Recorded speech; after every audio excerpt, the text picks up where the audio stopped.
ओम श्री गणेशाय नमः। श्री सूर्य अष्टोत्तर शतनाम स्तोत्रम्। धौम्य उवाच। सूर्योर्यमा भगस्त्वष्टा पूषार्कः सविता रविः गभस्तिमानजः कालो मृत्युर्धाता प्रभाकरः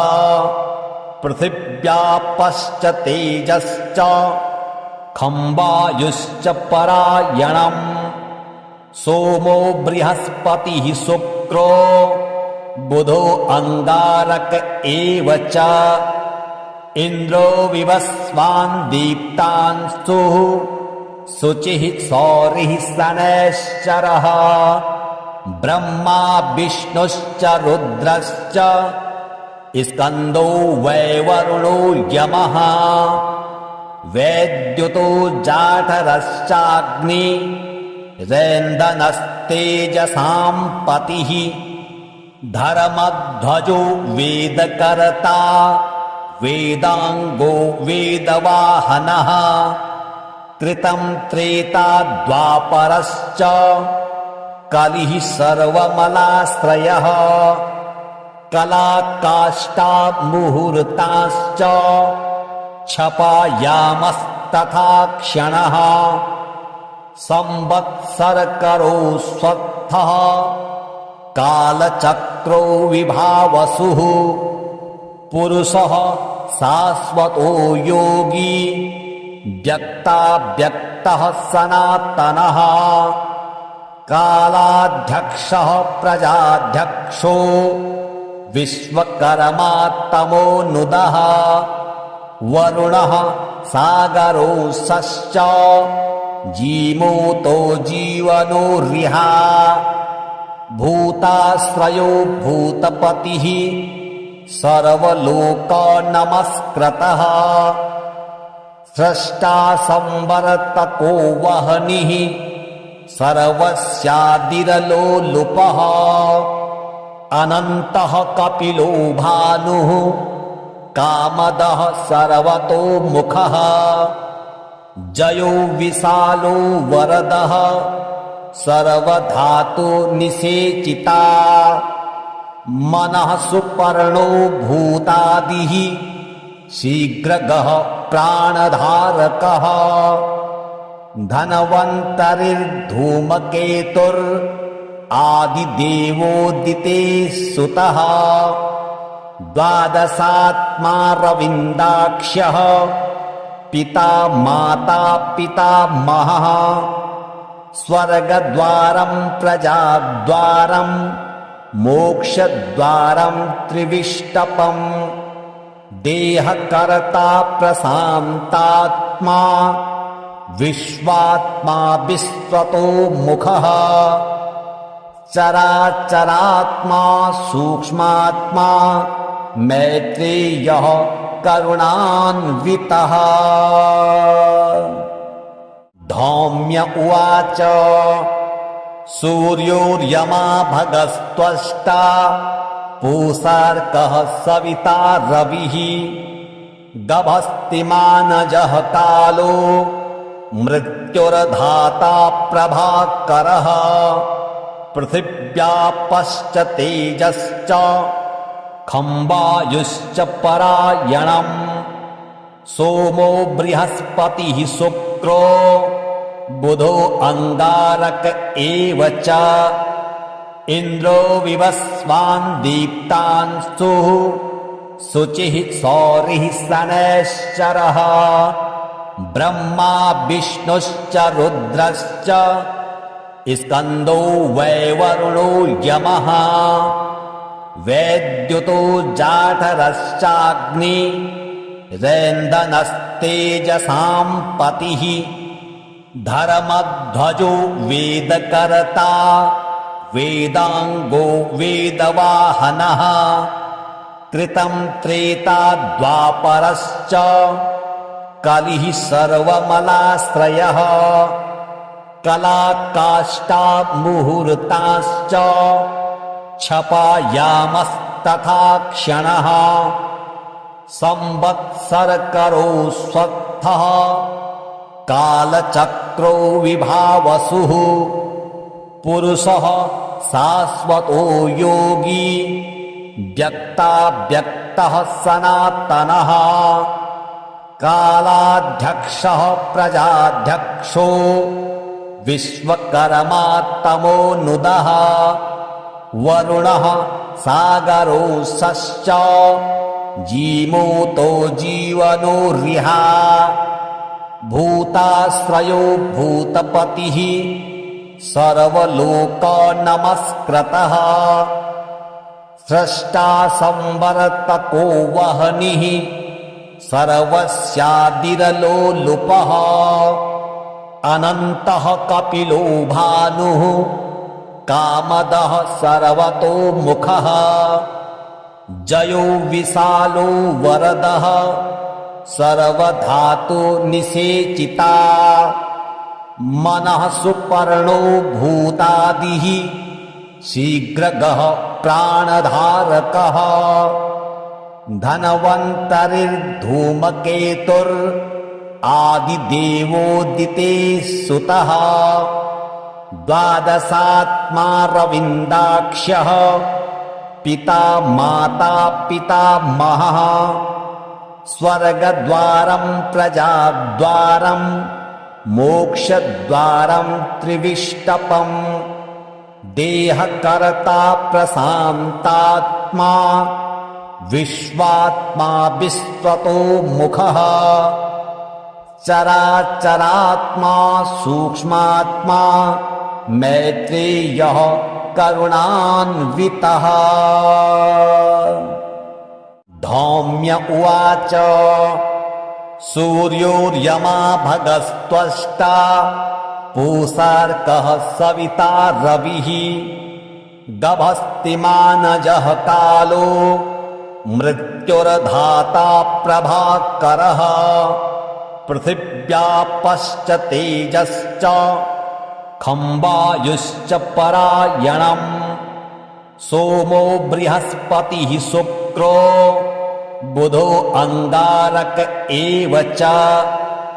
इन्द्रो विवस्वान् दीप्तांशुः शुचिः सौरिः शनैश्चरः ब्रह्मा विष्णुश्च रुद्रश्च स्कन्दो वैवरुणो यमः वैद्युतो जाठरश्चाग्नि रैन्दनस्तेजसां पतिः धर्मध्वजो वेदकर्ता वेदांगो वेदवाहनः कृतं त्रेता द्वापरश्च कलिः सर्वमलाश्रयः कलाकाष्ठा मुहूर्ताश्च क्षपायामस्तथा क्षणः संवत्सरकरो स्वत्थः कालचक्रो विभावसुः पुरुषः शाश्वतो योगी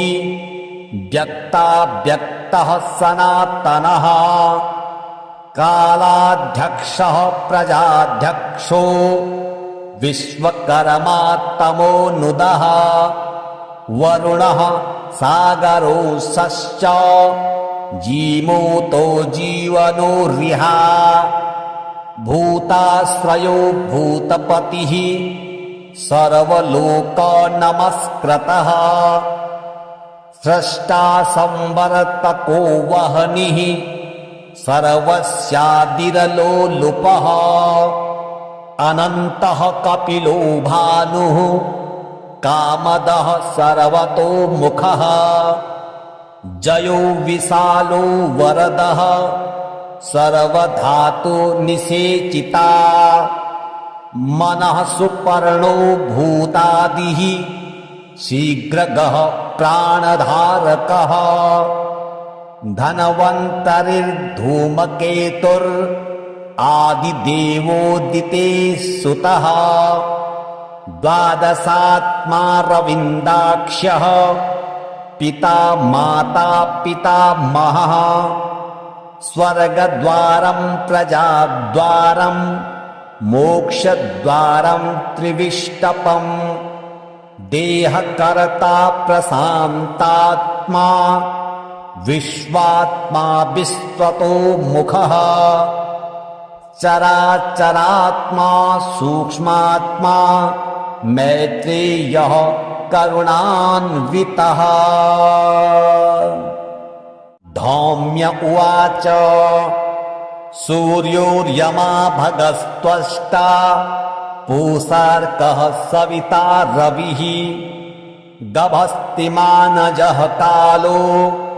मृत्युर्धाता प्रभाकरः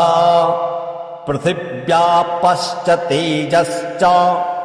खम्बायुश्च परायणम् सोमो बृहस्पतिः शुक्रो बुधो अंगारक एव च इन्द्रो विवस्वान् दीप्तांशुः शुचिः सौरिः शनैश्चरः ब्रह्मा विष्णुश्च रुद्रश्च स्कन्दो वैवरुणो यमः वैद्युतो जाठरश्चाग्नि रैन्दनस्तेजसां पतिः धर्मध्वजो वेदकर्ता वेदांगो वेदवाहनः कृतं त्रेता द्वापरश्च कलिः सर्वमलाश्रयः कलाकाष्ठा मुहूर्ताश्च क्षपायामस्तथा क्षणः संवत्सरकरो स्वत्थः कालचक्रो विभावसुः पुरुषः शाश्वतो योगी व्यक्ताव्यक्तः सनातनः कालाध्यक्षः प्रजाध्यक्षो विश्वकर्मा तमोनुदः वरुणः सागरोऽसश्च जीमूतो जीवनो रिहा भूताश्रयो भूतपतिः सर्वलोकनमस्कृतः स्रष्टा संवर्तको वह्निः सर्वस्यादिरलोलुपः अनन्तः कपिलो भानुः कामदः सर्वतोमुखः जयो विशालो वरदः सर्वधातु निषेचिता मनः सुपर्णो भूतादिः शीघ्रगः प्राणधारकः धनवन्तरिर्धूमकेतुर् आदिदेवोदिते सुतः द्वादशात्मा रविन्दाक्ष्यः पिता माता पितामहः स्वर्गद्वारं प्रजाद्वारं मोक्षद्वारं त्रिविष्टपम् देहकर्ता प्रशान्तात्मा विश्वात्मा विश्वतो मुखः चराचरात्मा सूक्ष्मात्मा मैत्रेयः करुणान्वितः। धौम्य उवाच सूर्योर्यमा भगस्त्वष्टा पूषार्कः सविता रविः गभस्तिमानजः कालो मृत्युर्धाता प्रभाकरः पृथिव्यापश्च तेजश्च खम्बायुश्च परायणम् सोमो बृहस्पतिः शुक्रो बुधो अंगारक एव च इन्द्रो विवस्वान् दीप्तांशुः शुचिः सौरिः शनैश्चरः ब्रह्मा विष्णुश्च रुद्रश्च स्कन्दो वैवरुणो यमः वैद्युतो जाठरश्चाग्नि रैन्दनस्तेजसां पतिः धर्मध्वजो वेदकर्ता वेदांगो वेदवाहनः कृतं त्रेता द्वापरश्च कलिः सर्वमलाश्रयः कलाकाष्ठा मुहूर्ताश्च क्षपायामस्तथा क्षणः संवत्सरकरो स्वत्थः कालचक्रो विभावसुः पुरुषः शाश्वतो योगी व्यक्ताव्यक्तः सनातनः कालाध्यक्षः प्रजाध्यक्षो विश्वकर्मा तमोनुदः वरुणः सागरोऽसश्च जीमूतो जीवनोरिहा भूताश्रयो भूतपतिः सर्वलोकनमस्कृतः स्रष्टा संवर्तको वह्निः सर्वस्यादिरलोलुपः अनन्तः कपिलो भानुः कामदः सर्वतोमुखः जयो विशालो वरदः सर्वधातुनिषेचिता मनः सुपर्णो भूतादिः शीघ्रगः प्राणधारकः धनवन्तरिर्धूमकेतुरादिदेवोदिते सुतः द्वादशात्मा रविन्दाक्ष्यः पिता माता पितामहः स्वर्गद्वारं प्रजाद्वारं मोक्षद्वारं त्रिविष्टपम् देहकर्ता प्रशान्तात्मा विश्वात्मा विश्वतो मुखः चराचरात्मा सूक्ष्मात्मा मैत्रेयः करुणान्वितः धौम्य उवाच सूर्योर्यमा भगस्त्वष्टा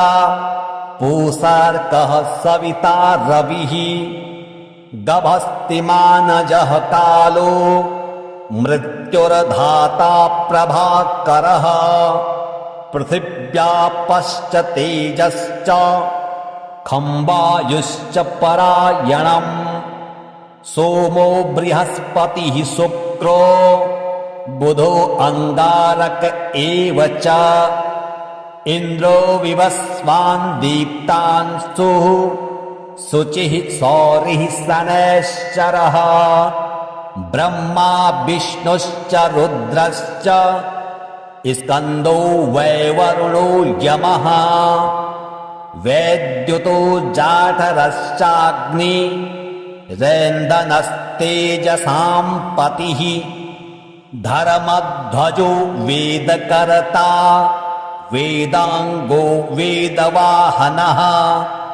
कृतं त्रेता द्वापरश्च कलिः सर्वमलाश्रयः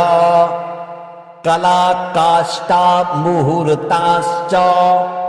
क्षपायामस्तथा क्षणः संवत्सरकरो स्वत्थः कालचक्रो विभावसुः पुरुषः शाश्वतो योगी व्यक्ताव्यक्तः सनातनः कालाध्यक्षः प्रजाध्यक्षो विश्वकर्मा तमोनुदः वरुणः सागरोऽसश्च जीमूतो जीवनोरिहा भूताश्रयो भूतपतिः सर्वलोकनमस्कृतः स्रष्टा संवर्तको वह्निः सर्वस्यादिरलोलुपः अनन्तः कपिलो भानुः कामदः सर्वतोमुखः जयो विशालो वरदः सर्वधातुनिषेचिता मनः सुपर्णो भूतादिः शीघ्रगः प्राणधारकः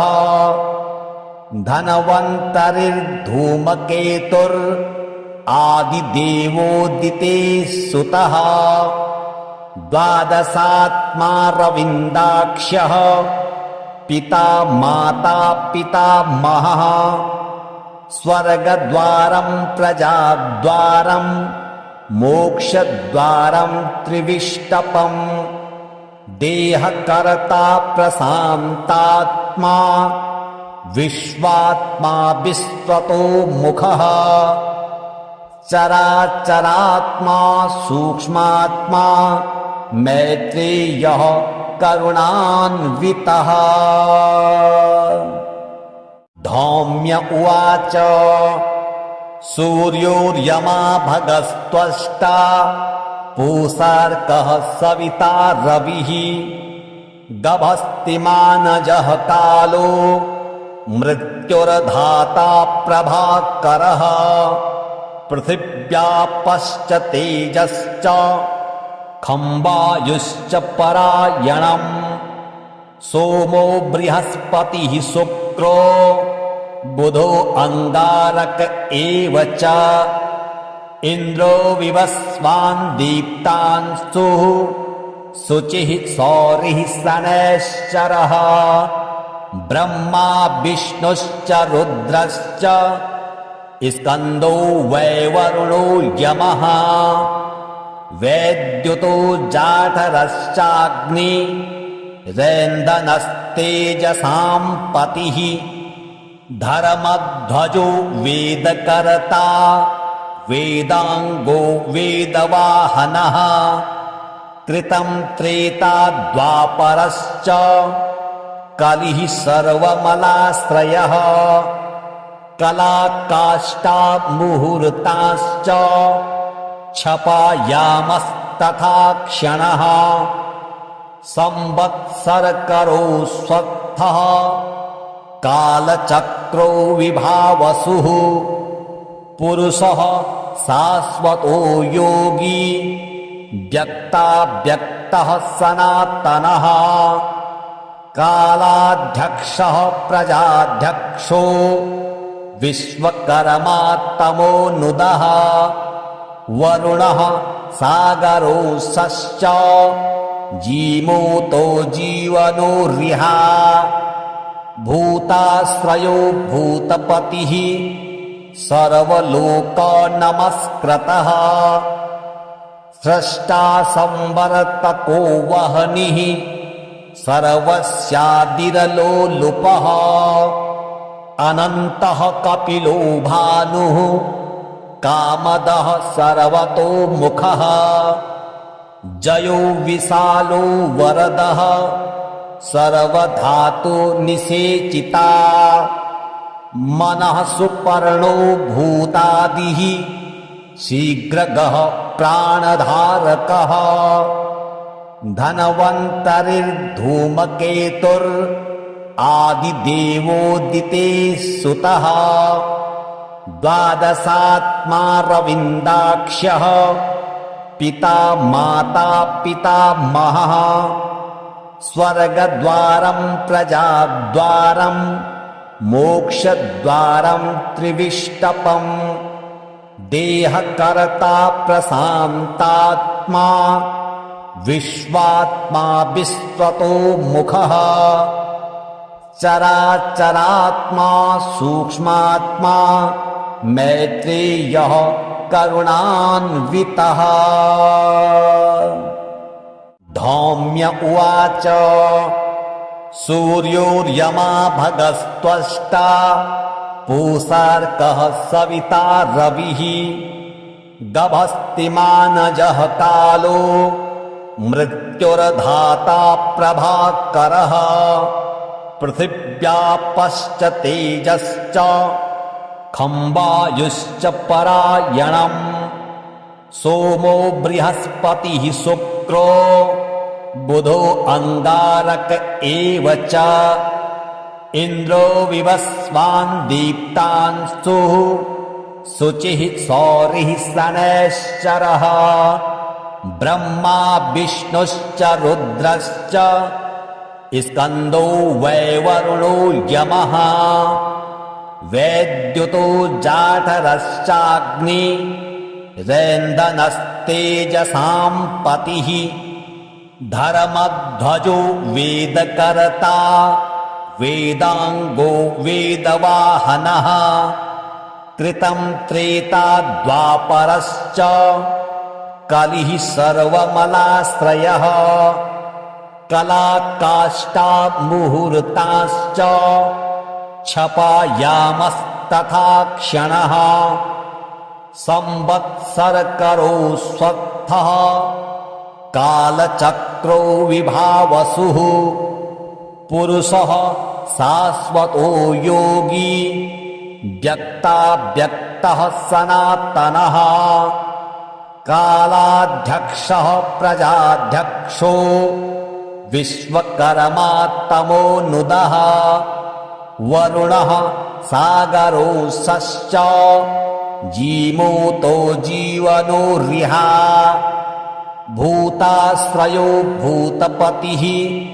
सर्वलोकनमस्कृतः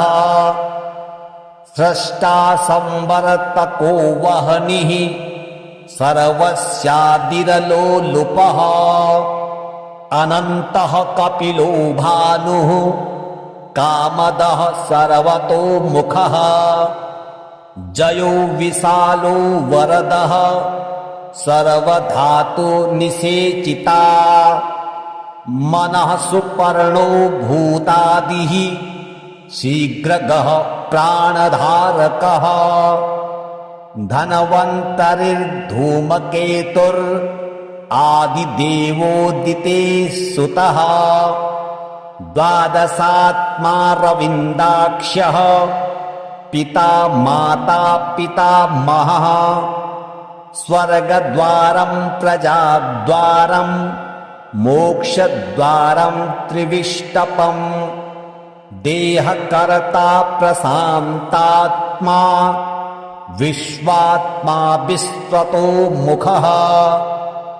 चराचरात्मा सूक्ष्मात्मा मैत्रेयः करुणान्वितः।